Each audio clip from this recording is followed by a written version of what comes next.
We're present in case 24 CR 640. This case is captioned State of Ohio versus Nathan Starkey.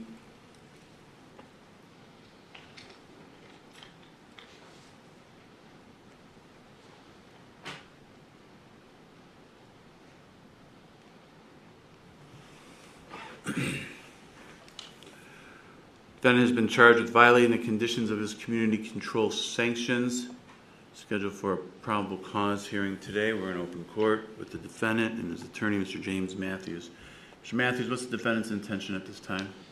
Thank you, Your Honor. Mr. Starkey wishes to waive both his right to a probable cause and final hearing and enter a plea of guilty to the violations.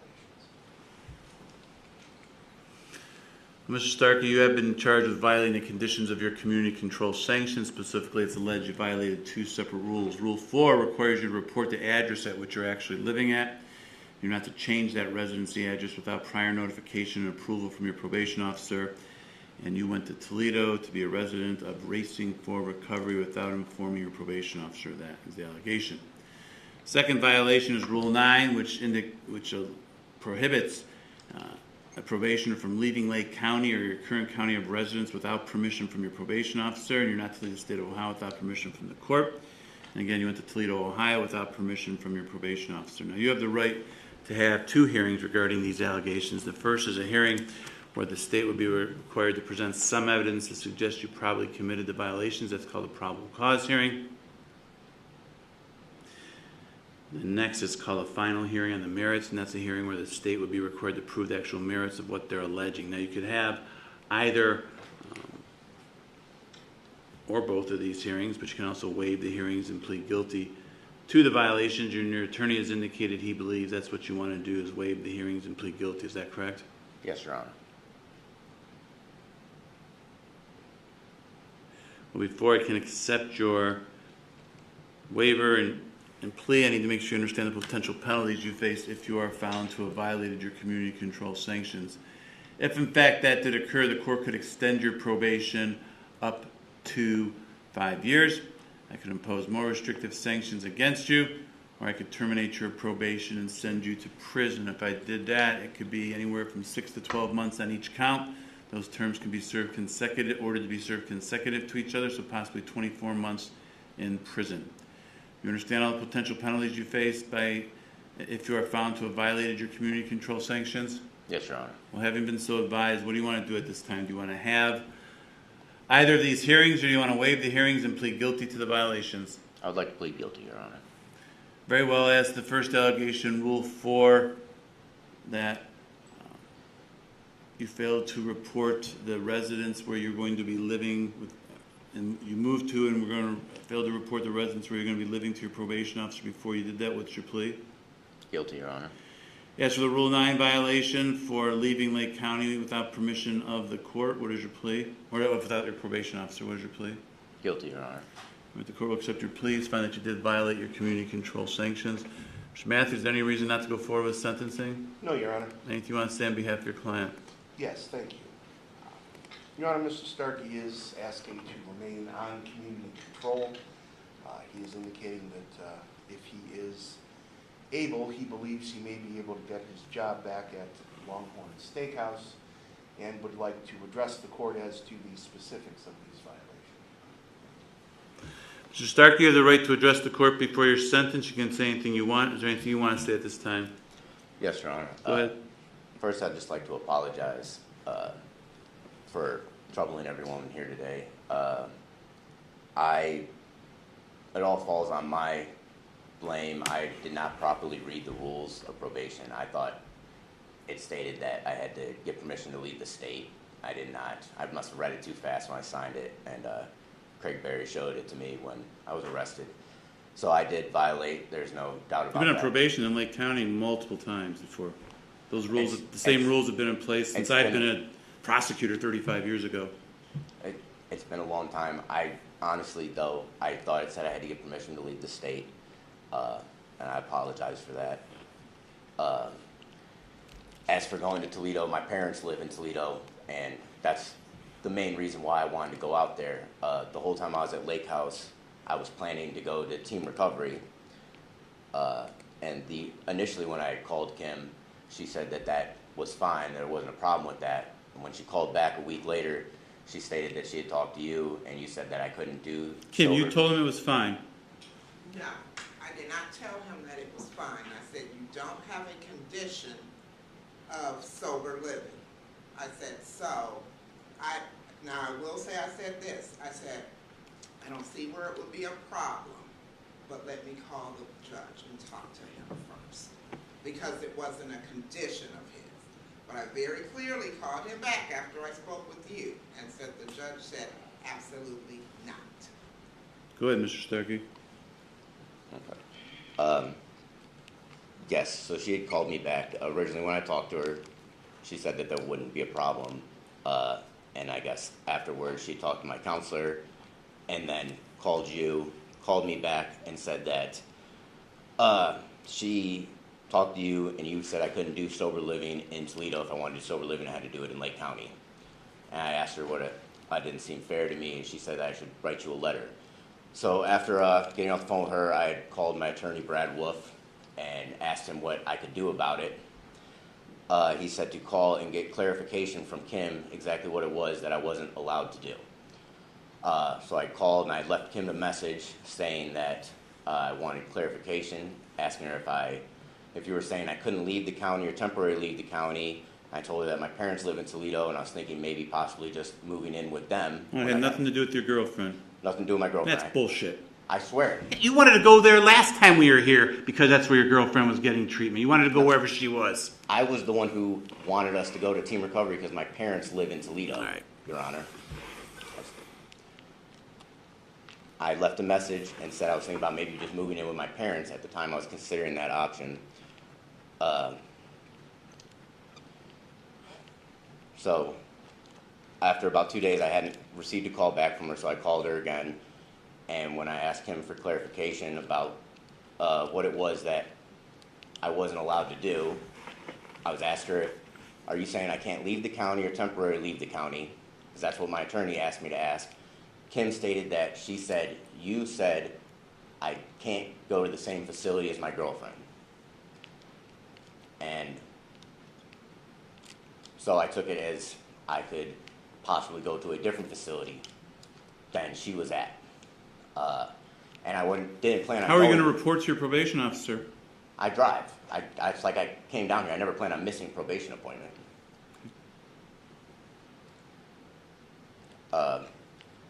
So when I got out I worked all weekend at Longhorn. On Monday, I drove up and met my parents and my girlfriend for lunch. My parents had found the Racing for Recovery, which is about 5-10 minutes down the road from them, and it was about 30 minutes from the facility where my girl's at. And they did intakes on Monday. So after we had lunch, I drove there to see if they accepted my insurance and if I could get into this facility, it was like a PHP level type care. I was in class all day. They accepted me. The next day when I talked to the case manager, I told him I was on probation. I still had to report every week, and he said that was fine. And if I ever needed help getting to probation, they would drive me. And he was going to reach out to Kim, and I told him I had to go the next day for probation meeting. Afterwards, I guess he had talked to Kim. I tried to call her when I got out of group, but I didn't get out of group till 5:30, so she was already out of the office. I called her first thing in the morning when I was getting ready to drive back up here for my meeting, and she told me that I wasn't allowed. I apologized to Kim. I said, I'm sorry, I misunderstood. That's not a problem. I can come back right now. Told her how I could still live with my aunts. Apologized. I hadn't even brought really anything up there with me yet. Everything was still at my aunt's, so I came back. I apologized. When I got arrested, I asked Craig Berry to show me the rules. I reread the rules. I did sign it, and I did leave the county without permission, and I am sorry about that. I was only trying to get out of Lake County because I feel like for my recoveries, for my best interest in my recovery is to get away from the people and places that I used at here in Lake County.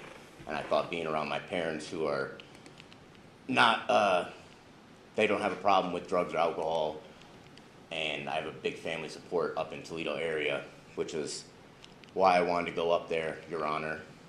I was never trying to manipulate or play the system. I was trying to do what I thought was in the best interest for myself at the time, and I thought I was doing it within the rules of probation. I realize now that I was not, and I'm very sorry about that. If you do see fit to let me continue probation, I do not have a problem staying in Lake County. I have a good support system out here with the people I've met in the rooms and my aunt and cousins who I stay with. I had a job at Longhorn. It's only been a week since I've been locked up. I think they would be willing to keep me hired when I got out and called them. I was planning to do aftercare at Signature Health originally, was what I had signed up for when I was at Lake House, so I would still be receiving treatment. I just apologize sincerely. I did not try to play or manipulate. I really was just trying to do what I thought was best interest for myself, Your Honor, and I'm sorry. Had you registered in Lucas County, the Sheriff's Department, when you went there? I was planning on it. I never got around to it. I mean, I only spent one day there, basically. Anything else you want to say? I just, again, apologize, and I know it's my second violation, but, Your Honor, I am probationable. I don't plan on getting high. I don't plan on breaking any laws. I'm trying to do the right thing, Your Honor. And I apologize for Kim for the misunderstanding. I was not trying to, manipulate it or anything. I was just trying to do what I thought was best for my recovery, and I did what I thought was best. I didn't realize I needed permission. All I really have to say, Your Honor. I'm sorry again. Your Honor, can I say one thing? Please. So even while Nathan was still at the lake house, we had the conversation that he was not allowed to go to Toledo, and that if you wanted to do sober living, you needed to do it here in Lake County. So that was a conversation prior to him even leaving Lake House. Now, the first conversation that we had where he did ask me about going to Toledo, that was prior to the last conversation that after I spoke with you. I go, I said, well, you're not supposed to do sober living. I said, so I don't see if it would be a problem. I said, but let me call the judge. I said, let me talk to Judge Culotta. After I spoke with you and you said, nope, he has to stay in Lake County, I immediately called back to Lake House and told him that you said no Toledo. If he wanted to do sober living, it needed to be in Lake County. So that was clear. I just want to let you know. Okay, appreciate that. Your Honor, that was why I called back for clarification, though, after that, because I didn't understand. What's not to understand? What if I No, wasn't- you can't go to Toledo. If you're going to do sober living, it has to be in Lake County. Was what I called back to ask, or see if she was saying. I asked her, were you saying I can't leave the county or temporarily leave the county because I want to know what if I don't do sober living? And she said that the judge just said I can't go to the same facility as my girlfriend. This court has considered the pre-sentence report and investigation that was originally prepared, consider the facts and circumstances of the underlying offense, the nature of the offense. I've considered everything that's been said here today. I've considered the defendant's performance on probation. All this is considered in light of the purposes and principles of felony sentencing set forth in 292911 of the revised code. For the factors in 292912, I'm going to incorporate all the findings I made at the time of the original sentencing hearing concerning the seriousness factors and the recidivism factors, with the additional finding today that the defendant has once again failed to comply with the previously imposed sanctions ordered by this court. defendant got a big break to begin with in this case at the time of his original sentencing. He had just been released from prison not too much before he decided to sell drugs. He had two separate transactions which he was convicted of. Despite that, not only did I give him probation, but I gave him work release so he wouldn't lose his job. And then after that was over with, he lost his job. Got violated. Should have been an easy decision to send him to prison at that point. I didn't do that. I gave him another chance. And he can say he's not being manipulative. That's clearly what's going on here. He wants to dictate how this is all going to work, what he's going to do. And that's not the way this works. He's been on probation multiple times before in the past. It's been the same rules for all these times. But despite that, he's got multiple probation violations. It's not, he says he's probationable. He's demonstrated he's not probationable, not just in this case, but all the prior cases as well. Prison is consistent with the purposes and principles of sentencing, and court finds the defendant is no longer amenable to available community control sanctions. Therefore, it will be the sentence of this court that on counts 1 and 2, defendants serve a term in prison on each count of 8 months. They should be served consecutive to each other. He's got 156 days of credit. Need to advise you upon your release from prison. You may be placed on post-release control for up to 2 years. If you are and you violate any of those conditions, the parole authority can return you to prison as punishment for violating the rules for another not 8 months, the maximum being 50% of the term I just imposed. Any additional prison term imposed for violating post-release control is being imposed as a part of the sentence at this time. Court disapproves the defendant's placement in a program of shock incarceration, intensive prison program, and transfer to transitional control. Court further finds consecutive service is necessary to protect the public from future crime and to punish the offender. It's not disproportionate to the seriousness of his conduct and the danger he poses to the public, and his history of criminal conduct demonstrates consecutive sentences are necessary to protect the public from future crime by the offender. Mr. Matthews, is there anything else for the record? No, Your Honor. Thank you. All rise.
We are present case 23 CR 500, State of Ohio versus James Carson III.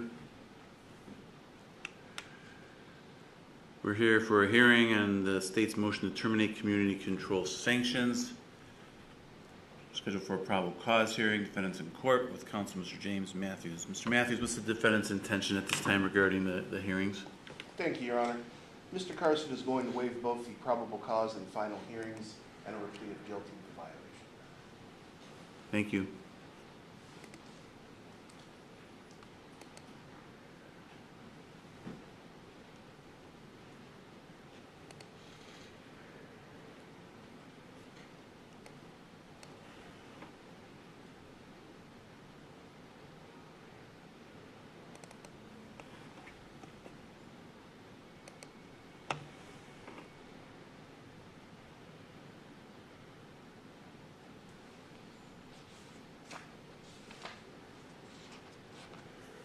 You got the wrong one up here, Stan.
Mr. Carson, you've been charged with violating the conditions of your community control sanctions. Specifically, it's alleged you violated two separate rules. Rule 3 requires you to report at such times and places as directed by your probation officer. And it's alleged that on July 10th and July 17th, you were instructed to report to probation. You failed to do so on both of those days. It's further alleged that you violated Rule 2, which requires you to report any contact you have with law enforcement, any citation you received, any arrest, you're to do that immediately, report that immediately to your probation officer. And on July 15th, 2025, you had police contact actually two separate times, and you failed to report that to your probation officer. Now, you have the right to have two hearings regarding these allegations. The first is what's called a probable cause hearing, which is a hearing where the state would be required to present some evidence to suggest you probably committed these violations. You then have the right to have a final hearing on the merits. That would be on a hearing on another day and time to give you time to prepare if that's what you needed. And that's a hearing where the state would be required to prove the merits of what they're alleging. Now, you could have either or both of these hearings, but you could also waive the hearings if you desire and plead guilty to the violation. And your attorney has indicated he believes that's what you want to do. Is that correct? Yes, Your Honor. Well, before I can accept your waiver and your admission, I need to make sure you understand the potential penalties you face if you are found to have violated your community control sanctions. If in fact that did occur, the court could extend your probation up to 5 years. I could impose more restrictive sanctions against you.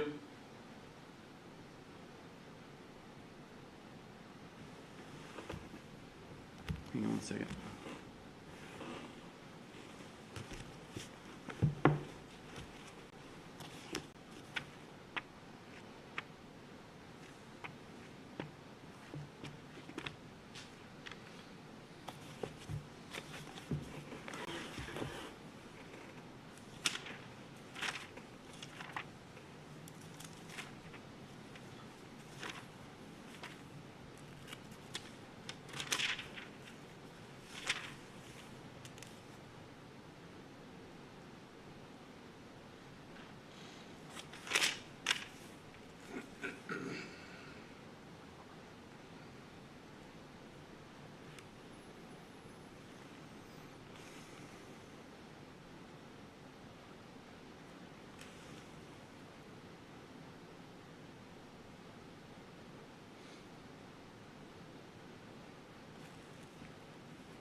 I'm sorry. Uh, Again, if you're found to have violated your community control sanctions, the court could extend your probation up to 5 years. I can impose more restrictive sanctions against you, or I could terminate your probation and send you to prison. If I did that, it could be anywhere up to 30 months in prison. You understand the potential penalties you face if you are found to have violated your community control sanctions? Yes, Your Honor. Well, having been so advised, what do you want to do at this time? Do you want to have either of these hearings, or do you want to waive the hearings and plead guilty to the violations?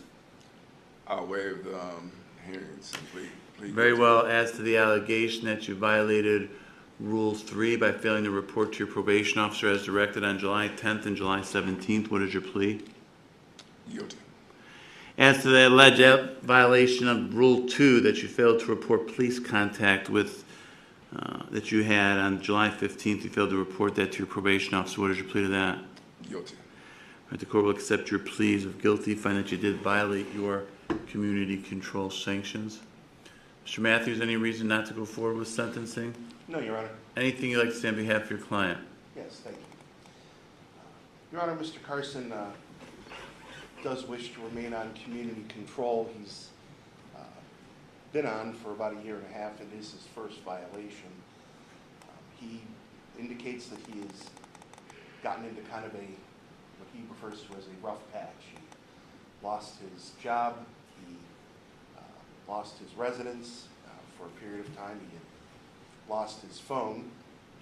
None of this excuses anything. However,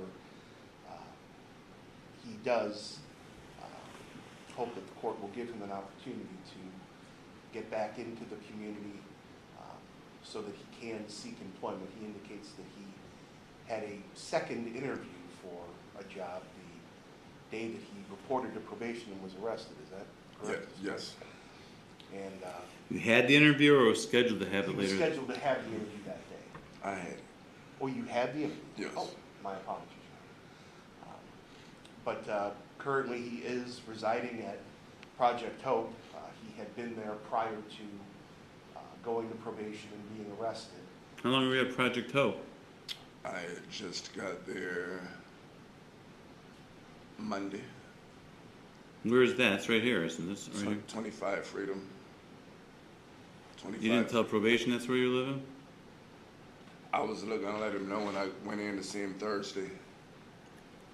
Go, Mr. Matthews. So given that this is his first violation, Your Honor, he is asking for the opportunity to remain on community control and hopefully regain housing and employment. Thank you. Mr. Carson, you have the right to address the court before your sentence. You can say anything you want. Is there anything you'd like to say?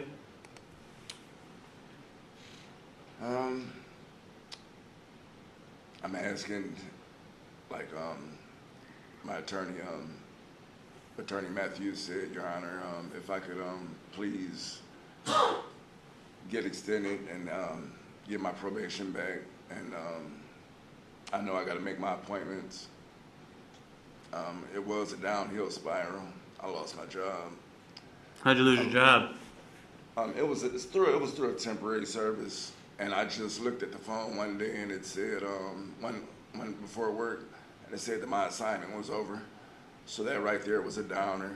That same evening, I lost my cell phone. I had insurance on it. They said, see, I'm getting into too much now, but I explained to my probation officer, Mr. Clement. He told me about this. The first Thursday, yeah. They said I had to sign for it. They took my phone 2.5 weeks ago. I was sitting there, downhill spiral. Now me and her, I'm not bringing no money in. She's used to money every week. No, and it was just down. And it's been, I needed to get away anyway. Are you drinking again? No, Your Honor. You're being honest about that. Yes, Your Honor. What was the incident with Euclid when the police came out a couple times? The first time they came out, my sister was with me. She was making hamburgers, and her son has been a problem for a long time. And that was it. And they just said, actually I told them I would just leave, for a couple hours. And I left. And then the second one, I had a lady over at the house later on that evening. So you're not drinking again? No. No, if I do what you're requesting and give you another shot here, and it turns out that you are drinking again, and you're not telling me about it now, so that we can address this, we're not going to address it later.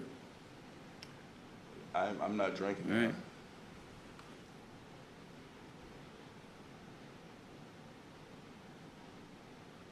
So alcohol wasn't involved on July 15th when the police came out twice. There was a bottle the lady had, yes. Yes, She had, or you had some of it? she had it. You didn't have any. No, Your Honor.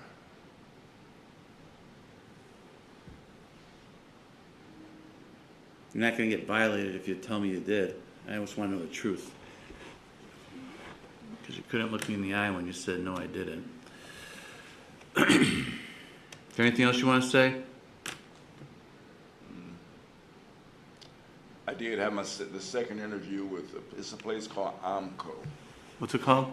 OMCO, OMCO. It's 30396 Lakeland Boulevard in Wickliffe, Ohio. I had a second interview before I came to see Mr. Clement Thursday. And I was supposed to find out what was going on Friday, or maybe yesterday, but hopefully I can find out within the near future. How were they going to notify you? I finally got my phone back. Oh, so they were going to call you. Yes. So how do you get around? RTA and Lake Tran and Fran. So how would you get to work if you were living at the shelter here? Lake Tran? Yes. All right, is there anything else you want to say? No, Your Honor. Mr. Matthews, anything else? No, Your Honor.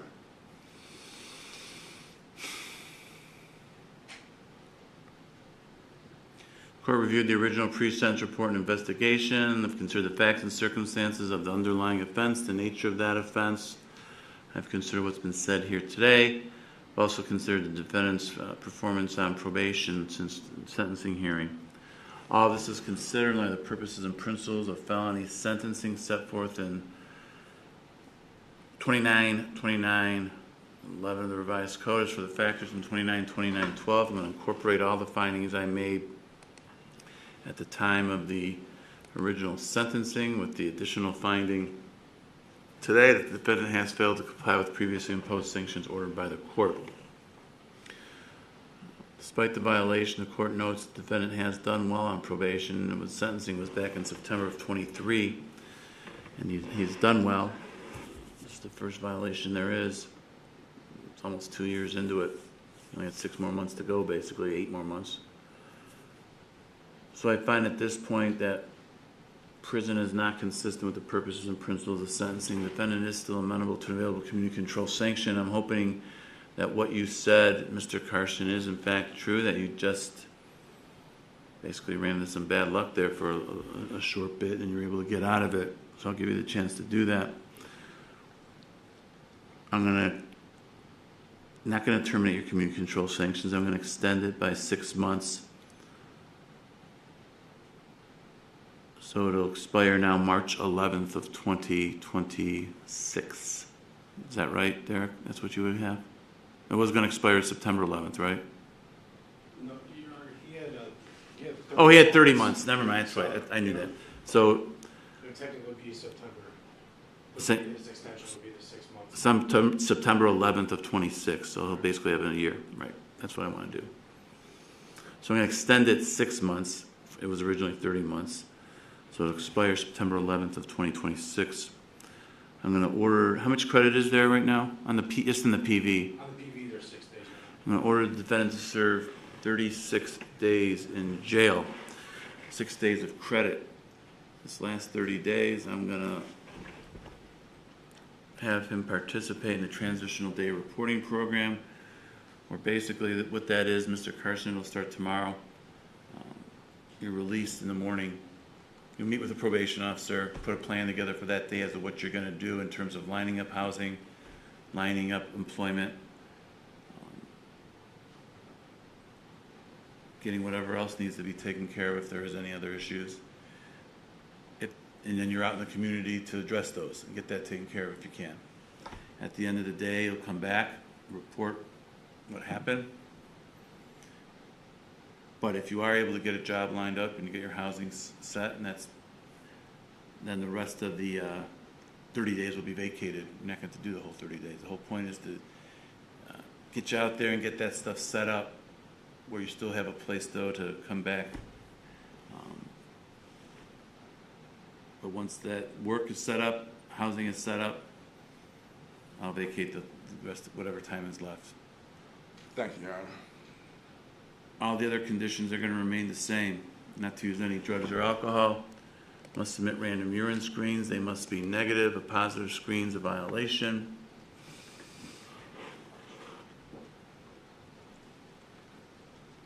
Not to drink, again, no alcohol as well. 4 AA meetings a week with a sponsor. Obtain and maintain full-time employment. 1 doctor, dentist, and pharmacy. Pay your court costs and supervision fees. You need to report to your probation officer as directed. There's no excuses for that.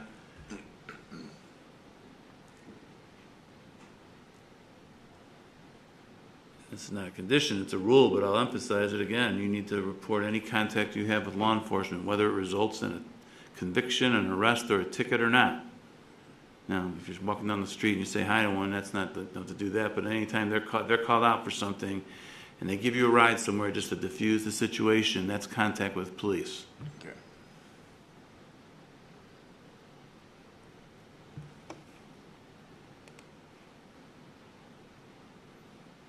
Mr. Clement, anything else I should consider here?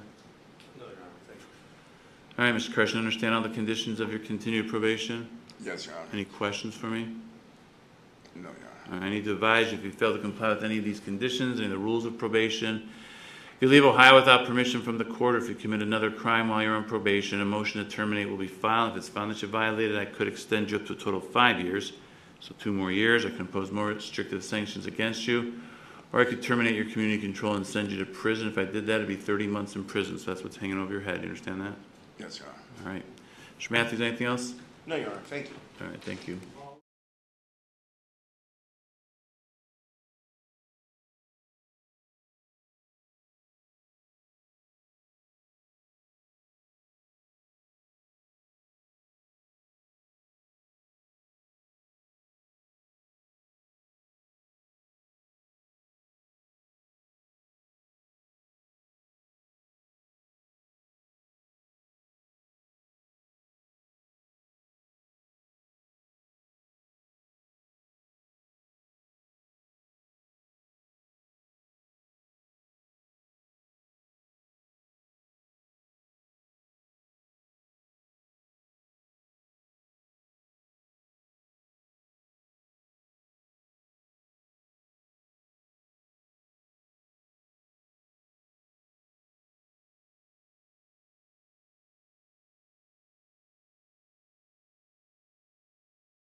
heard this afternoon in the state of Ohio versus Stacy Camp Police, case number 25 CR 701. The defendant is present in open court with her attorney, Mr. Madden.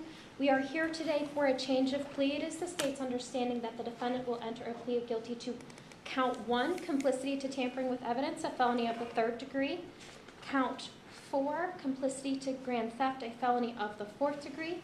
Count 5, complicity to attempted grand theft, a felony of the 5th degree. And count 6, possession of cocaine, a felony of the 5th degree as well. At this time, there is no agreement as to sentencing, but the state has agreed that we will cap our prison recommendations at 30 months in this matter.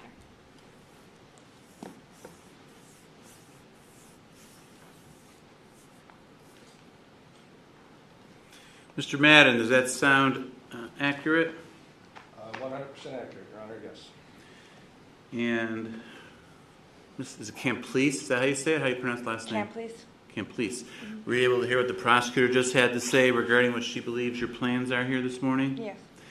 She indicated to the court she believes it's your desire to withdraw your previously entered plea of not guilty to 4 of the charges in this indictment and plead guilty to those charges.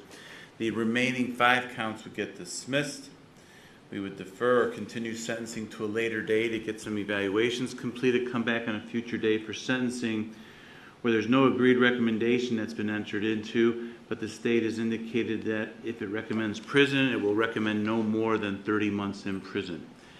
You're not obligated to go along with that. You can ask for whatever you believe is the right thing to do. Okay. Is that your understanding of the discussions that took place between your lawyer and the prosecutor, most importantly, what you want to do today? Yes, sir. Well, before I can accept your plea, I need to make sure you understand everything going on here. I need to make sure you understand what it is you're charged with and pleading guilty to, the rights you have that you give up by pleading guilty, as well as all the possible penalties you face. So for me to determine all those issues, I'm going to ask you a series of questions. If at any point when I'm asking you the questions, if you're unsure, unclear of anything I'm asking you, if you need anything repeated or clarified, if you want a moment to speak with your lawyer to ask him questions, or even if you want to ask me questions, make sure you let me know that, because I need to make sure you understand everything that's going on here, all right? Okay, thank you. All right. Well, let's get started then. How old are you, ma'am? How old am I? Yes. 42. 42? Yes. Are you able to read and write the English language? Yes. Do you have any difficulty with that or difficulty understanding what you read in the English language? No, sir. Are you a U.S. citizen? Yes, sir. Now, before you came into court here this morning, have you any drugs or alcohol of any kind? No, sir. What about in the last 48 hours? No, sir. Not even prescribed medication, nothing? Yes.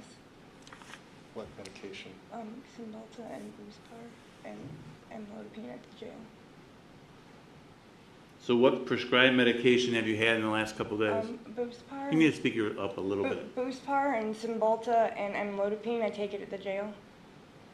Buspar, Cymbalta, and what was the third one? And Lodipine, it's a blood pressure medicine. Lodipine? Amlodipine, Amlopodine.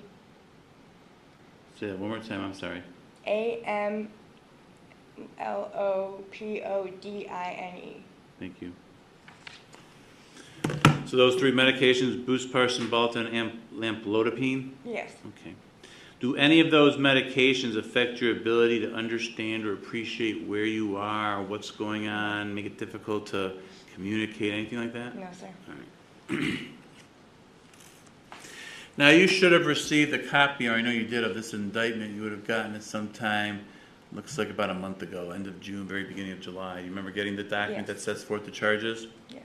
And did you have a chance at some point to look that over? Yes, sir. Now, in that indictment, you're charged with 9 counts. You're pleading guilty to 4 of those. I'm going to go over those 4 with you. Make sure you have understand. If you have any questions, make sure you ask. But on count 1, what is alleged here and what you're admitting to is on or about May 14th, 2025, in Lake County, Ohio, that you did purposely aid or abet Jacob Montgomery in committing the offense of tampering with evidence, violation of 29-21-12 of the revised code. Now, what tampering with evidence is, make sure you understand what it is you specifically assisted a person in doing.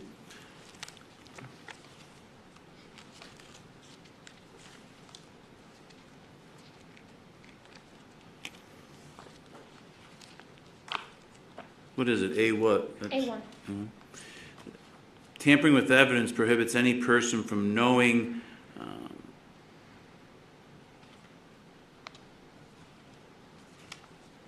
prevents any person from altering, destroying, concealing, or removing any record, document, or thing with purpose to impair its availability or value as evidence in a proceeding or investigation when they knew that the official proceeding or investigation was in progress or was about to be or likely to be instituted. So that's what tampering with evidence is. You're charged with and pleading guilty to aiding and abetting, which means assisting another person in committing that offense. And the other person was Jacob Montgomery. So do you understand what you're charged with and pleading guilty to in regards to count one? Yes, sir. Any questions about it? No, sir. Now, count 4, what's alleged here and what you're admitting to is on or about May 14th, 2025 in Lake County, Ohio, that you did purposely aid or abet Jacob Montgomery in committing grand... Why don't you guys did it again? I'm sorry? Why can't you put the property or what makes it a... A felony of the fourth degree. Yeah, I don't... I've been talking about this for years. Why can't the shells have...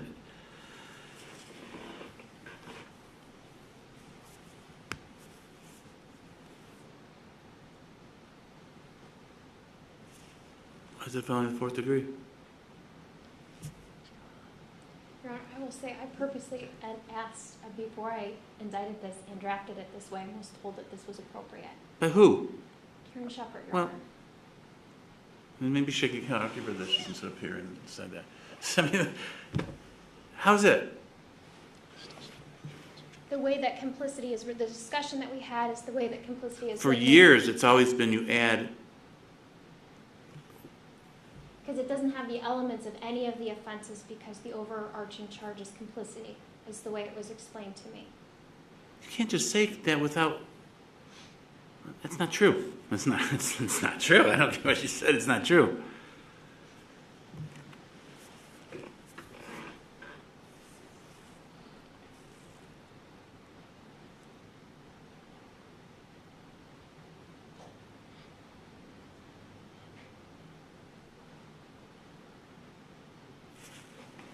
Why do you put it when it's stuffed? Why do you put it when it's... Why do you put it prior when it's domestic violence?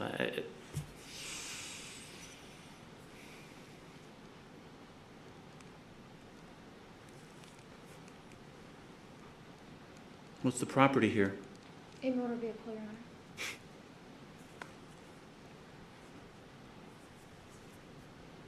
Honor. Give me a second. All rise.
Why is count 5 attempted grand theft? What's the property? A motor vehicle, Your Honor. Two separate ones.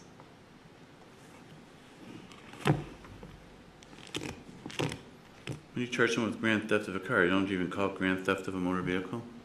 That's what you guys do when it's just simple, straight up offense of grand theft of a motor vehicle? I think that it typically says grand theft.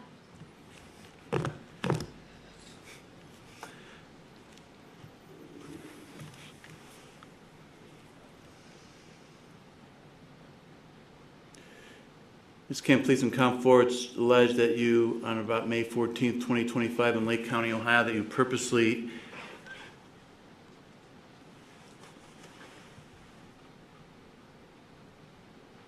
aided or abetted Jacob Montgomery in committing grand theft. The property involved apparently is a motor vehicle.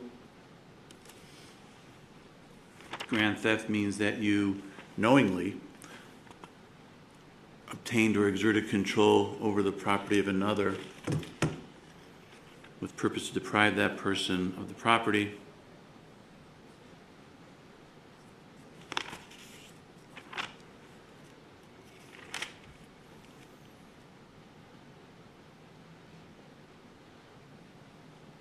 And you did it without the consent of the owner.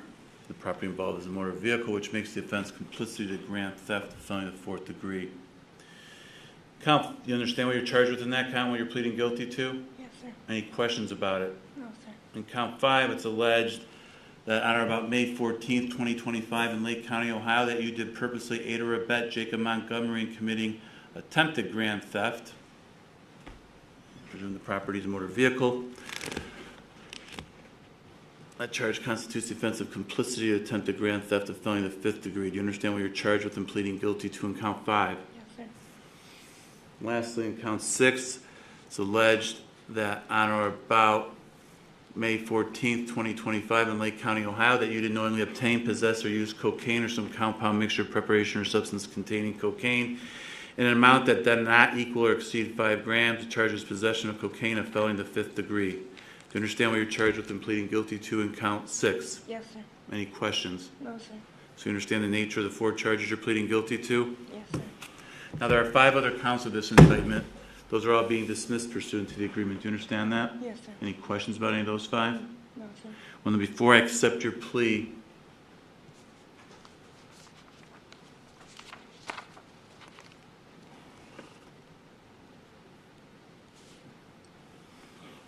I need to make sure you understand how the rights you're giving up by pleading guilty. And you first of all have the right to have a trial. Now that trial could be to me as a judge, where I listen to all the evidence and I make that ultimate decision whether you're guilty or not guilty.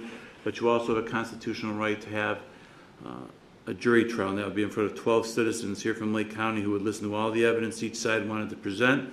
The jurors would consider and weigh all that evidence, and then the jurors will make that ultimate decision. And that ultimate decision reached by those jurors would have to be unanimous. That means all 12 jurors would have to agree together, one way or the other, whether you were guilty or not guilty of each separate charge. You understand that? Yes, sir. You understand by pleading guilty you're giving up your right to have a trial? Yes, sir. Now, if we had a trial, the prosecutor here would be representing the state of Ohio. She would have what we refer to as the burden of proof. With her having the burden of proof, what that means is that it is her job, or she bears the responsibility or the obligation of proving you guilty before you could ever be found guilty. You're presumed innocent of all these charges, and that presumption of innocence sticks with you and remains with you until the state, if at all, was ever able at a trial to overcome that presumption and prove you guilty. Do you understand that? Yes, sir. You understand by pleading guilty you're giving up your right to make the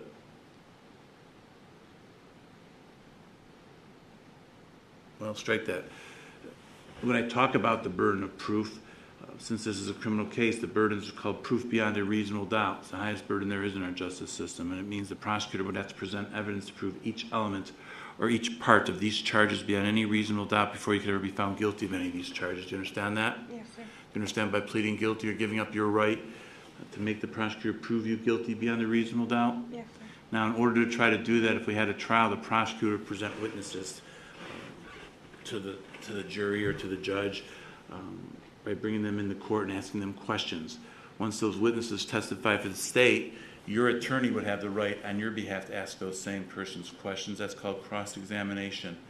He can ask him anything he wanted to within certain rules. Do you understand that? Yes, sir. Do you understand by pleading guilty, you're giving up your right to cross-examine or confront these witnesses that will come in here and testify against you? Yes, sir.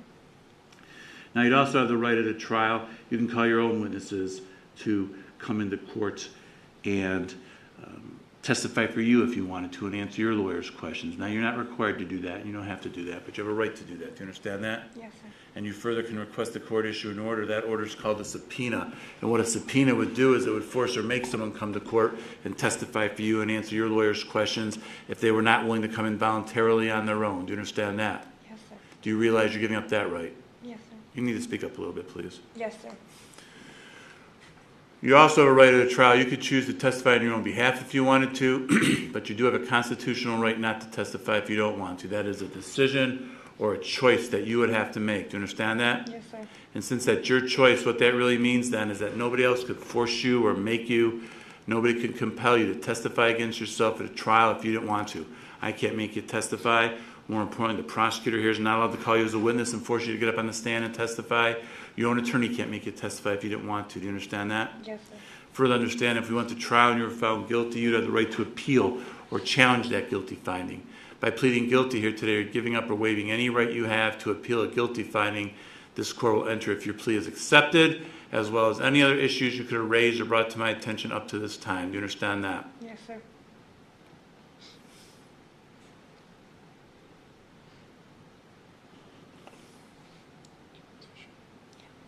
Excuse me, Judge. I get a Kleenex. Sure.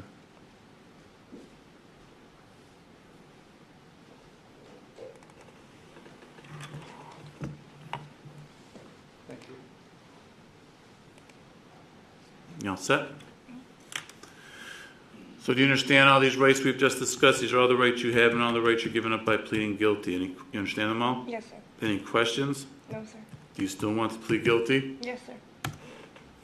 You understand a guilty plea is a complete admission of guilt. It means you're admitting to the facts being alleged by the prosecutor. We're not going to argue that you didn't do it or it's someone else's fault or anything like that. Do you understand that? Yes, sir. Further, as a result of pleading guilty, the effect of that plea is that you will be found guilty by the court and then you will subsequently, on another day, be sentenced by the court. Do you understand that? Yes, sir.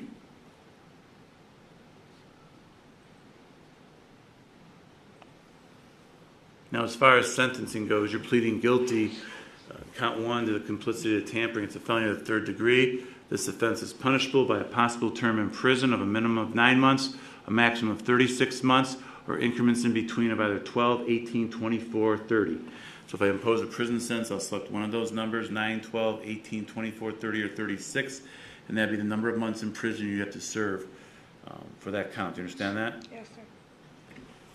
Now, count four is a charge of complicity to grand theft. That's a felony of the fourth degree. That charge carries with it a possible term in prison of a minimum of 6 months, a maximum of 18 months, or any number in that range of 6 to 18. Do you understand that? Yes, sir. Last two counts, count 5 and count 6, are felonies of the fifth degree. Both of those are punishable by a possible term in prison of a minimum of 6 months, a maximum of 12 months, or any whole number in that range of 6 to 12. You understand that? Yes, sir.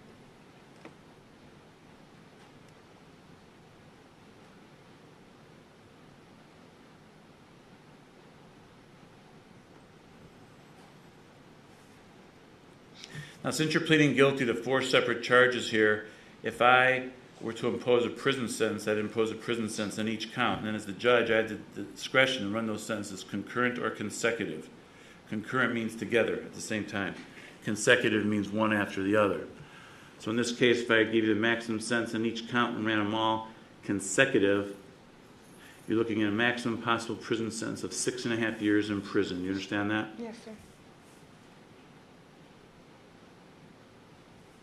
Now, are you currently on probation or parole to any other courts or agencies? Yes, sir. Sorry? Yes. Where? Asheville. For what? Complicity to burglary. Were you on probation when this happened? Technically, yes. Technically? I was supposed to be off on March 10th, but I was in the hospital, so I never made it to that hearing. I was So it supposed was- to be released from probation in Asheville. But you never made it to the hearing, so you weren't released. Yeah. And then you committed these crimes? Yes. I need to advise you that there can be consequences in that court as a result of committing new offenses while you're on probation. Nothing I'm going to do about it, or I can do about it, but there can be consequences there. You understand that? Yes. Do you have any other charges pending against you right now anywhere? Yes. Where? Asheville. Are those felonies? Any of them? One. I need to advise you that if you were sent to prison prior to your sentencing here on any other case, you're serving a prison sentence, I have the ability to run a prison sentence concurrent or consecutive to that. But it already has to be imposed. It can't be some future unknown possible sentence. It already has to be imposed in order for me to be able to do that. Do you understand that? Yes, sir. All right. Now, if prison is imposed in this case, upon your release from prison, you could be placed on what is called post-release control, sometimes referred to as parole. It's a period of supervision you would be on after you serve the prison sentence. And in this particular case, it could be up to 2 years. Do you understand that? Yes, sir. If you are on post-release control and you violate any of the conditions of your supervision, the parole authority can return you to prison as punishment for violating their rules for another 9 months for each violation you commit, up to an overall maximum of 50% or half of whatever the prison term was imposed by the court. Do you understand that? Yes, sir.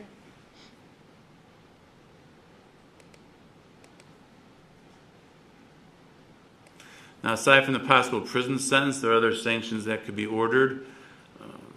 You could be fined in this case. Count 1 carries with it a possible fine of up to $10,000. Count 4, complicity of grand theft, carries a possible fine of up to $5,000. The other 2 charges each carry possible fines of up to $2,500. So altogether, there's a possible maximum fine of $20,000. Do you understand that? Yes, sir. You can also be ordered to pay court costs or reimburse the county for any costs of confinement, community supervision, or treatment, if any that were applicable. Do you understand that? Yes, sir. You could also be ordered to pay restitution to any victim for any economic loss any victim may have suffered as a result of the conduct involved. Do you understand that? Yes, sir.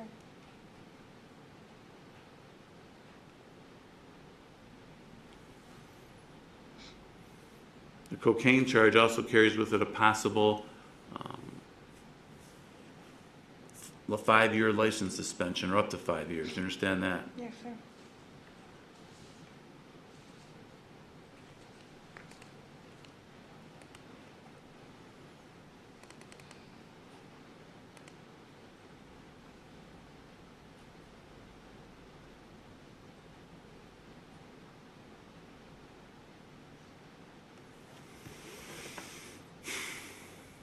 Now, a few moments ago, I told you the possible prison term you face. I used the word possible because prison's not mandatory in this case. You are eligible for probation, or what is referred to as community control sanctions. Do you understand that? Yes, sir. Do you understand that just because you're eligible doesn't mean you're automatically going to be put on probation? It means it will be considered by the court if that's what you're asking for. I'll look at all the information presented. Then I'll make the decision that I ultimately think is the right thing to do. Do you understand that? Yes, sir. Now, if you are put on community control sanctions, it could be up to 5 years. And as the judge, I would have the discretion to impose a variety of different rules and conditions for you to follow. One of the conditions could be an order that you serve a term in the Lake County Jail of up to 6 months as a condition of your probation. You understand that? Yes, sir.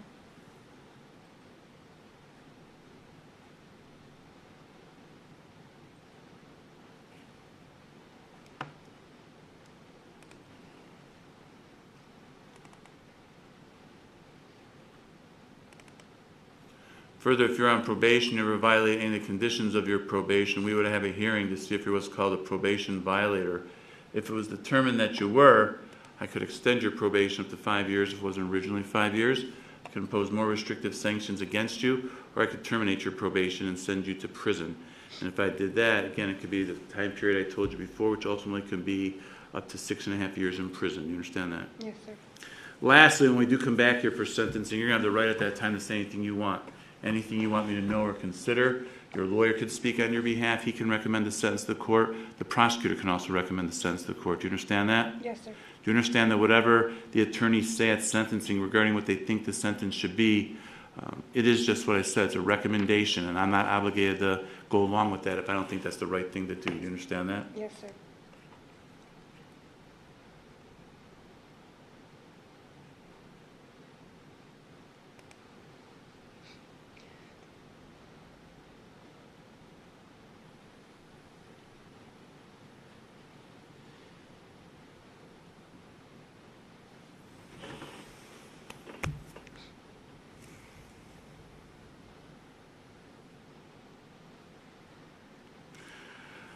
right, Ms. Camp, please do you understand all the possible penalties you face by pleading guilty? Yes, sir. Any questions? No, sir. You still want to plead guilty? Yes, sir. Have you had enough time to talk about this case with your lawyer, have him review the reports with you, discuss the issues, answer any questions you may have? Yes, sir. Are you satisfied with the advice and counsel of your lawyer? Yes, sir. Has he or has anyone else made any promises to you about what's going to happen at sentencing, which is inducing you to plead guilty? No, sir. Have you been threatened or coerced in any way to plead guilty? No, sir. Are you entering the plea freely and voluntarily? Yes, sir.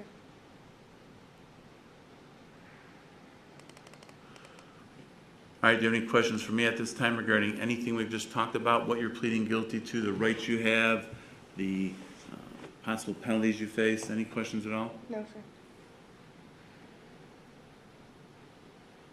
You need any more time to talk to your lawyer before go forward with your plea of guilty? No, sir. All right, then at this time, the prosecutor is going to explain for me what she believes the evidence would show if we had a trial. I need you to listen to her because I will have some follow-up questions for you, all right? Okay. Ms. Contour?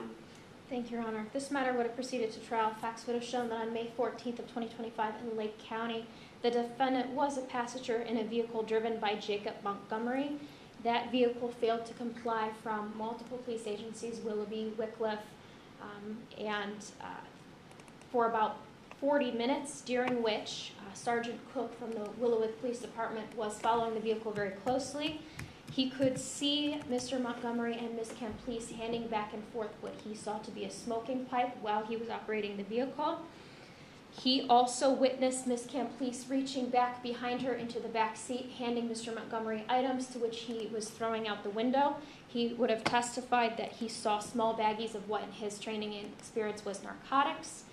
During which, that failure to comply, Mr. Montgomery stopped the vehicle at a residence in Lake County, in which he forcibly robbed with a crowbar MC's vehicle. Ms. Camplice got out of the vehicle and stated to Mr. Montgomery, "Are we taking this vehicle?"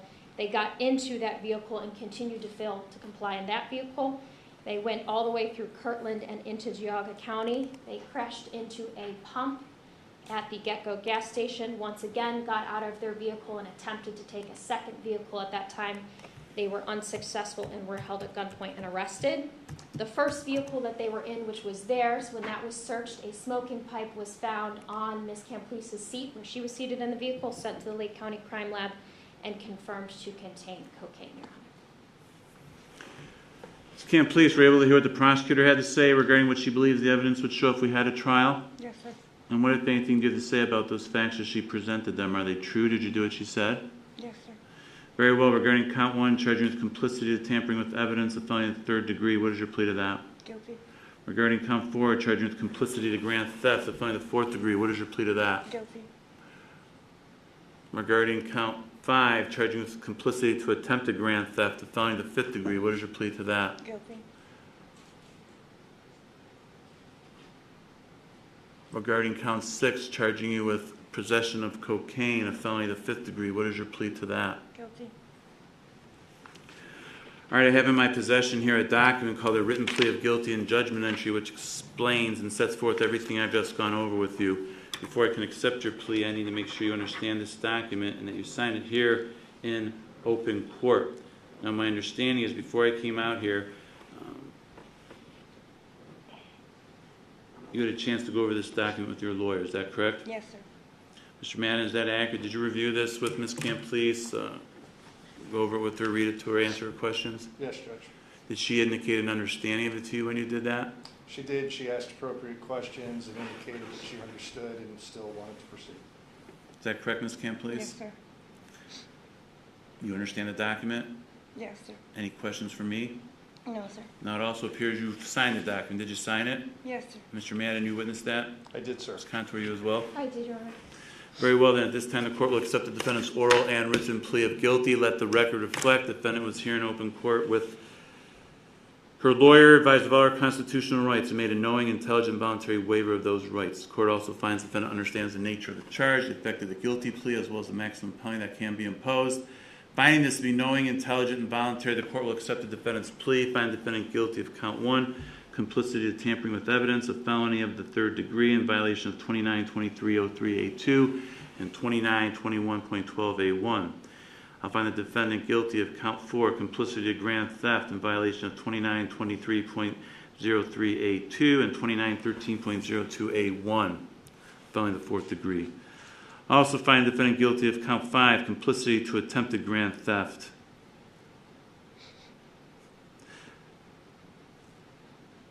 Violation of 2923.03A2, 2923.02, and 2913.02A1, a felony of the fifth degree. Lastly, I'll find the defendant guilty of count 6, possession of cocaine, a felony of the fifth degree in violation of 2925.11. The remaining 5 counts will get dismissed at sentencing. I'm going to defer sentencing, order pre-sentence report and investigation, drug and alcohol evaluation, victim impact statements.